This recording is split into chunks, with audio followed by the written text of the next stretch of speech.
Are you tired of the middle of your story just sitting there like a deflated balloon? Do your conflicts feel like they're stuck on repeat? Or maybe your characters are starting to feel more like cardboard cutouts than real people?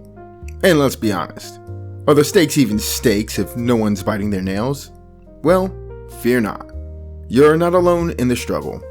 Every writer hits these bumps. But here's the good news. It's all fixable with something I like to call conflict drivers. So, what are conflict drivers? Think of them as the fuel that keeps your story engine running.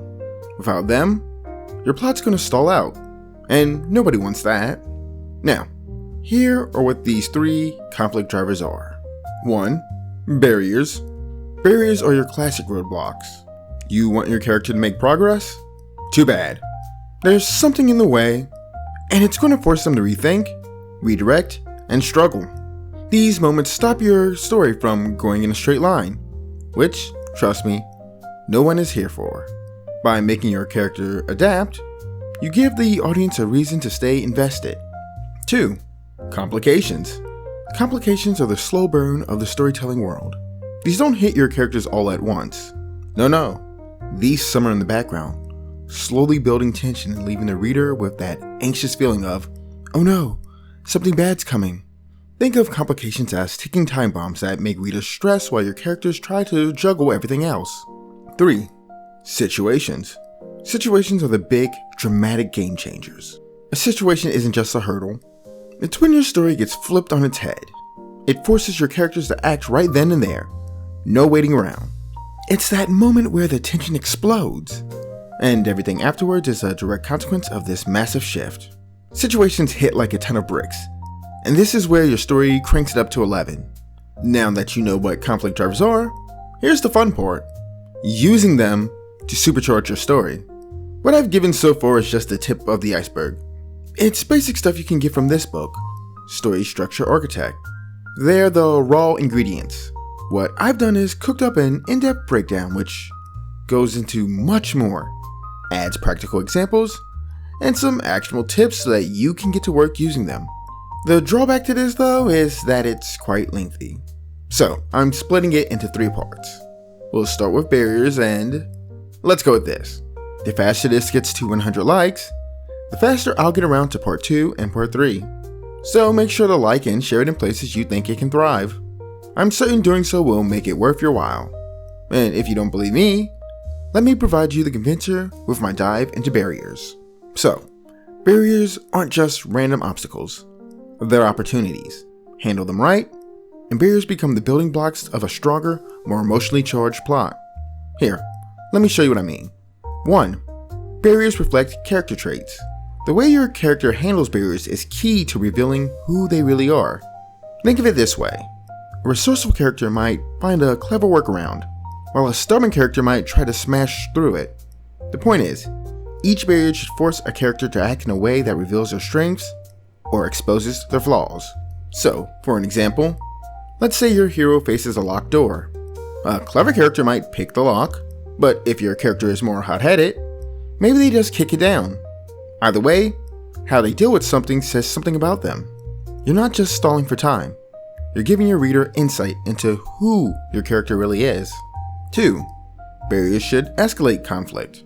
Okay, here's where things get juicy. Barriers shouldn't just slow your characters down. They need to raise the stakes. If your hero breezes through every obstacle like it's nothing, where's the tension? Where's the drama? So, use barriers to throw your characters into deeper conflict. Make your protagonist hit a financial snag, forcing them into morally questionable territory. That simple barrier? It just created a new conflict and raises the stakes, which is exactly what you want. 3. Barriers as learning opportunities. Barriers are basically little pop quizzes for your characters. Every time they face one, they should come out on the other side a little wiser, or at least changed in some ways. Whether they succeed or fail, it's a chance for growth.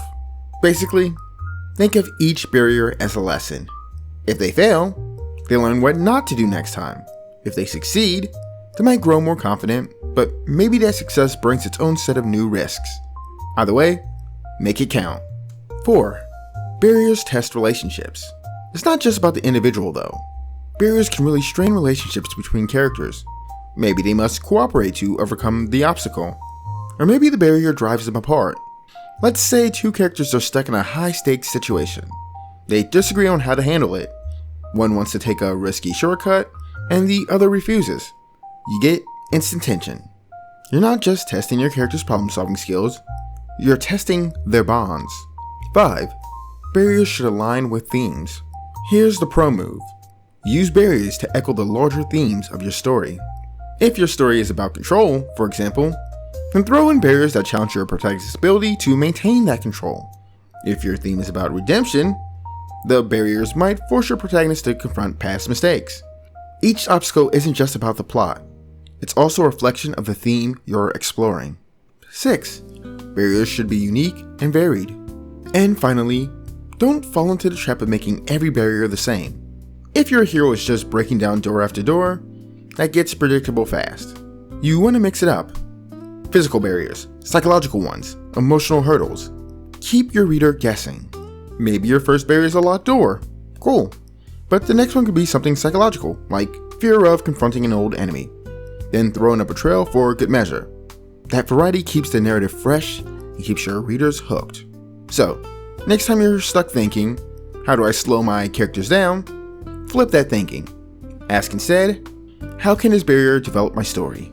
Now, for those who want to build tension over time, that's where complications come in. Remember, the faster you can get this video to 100 likes, the faster that part will drop, so get sharing, and let's keep this momentum going.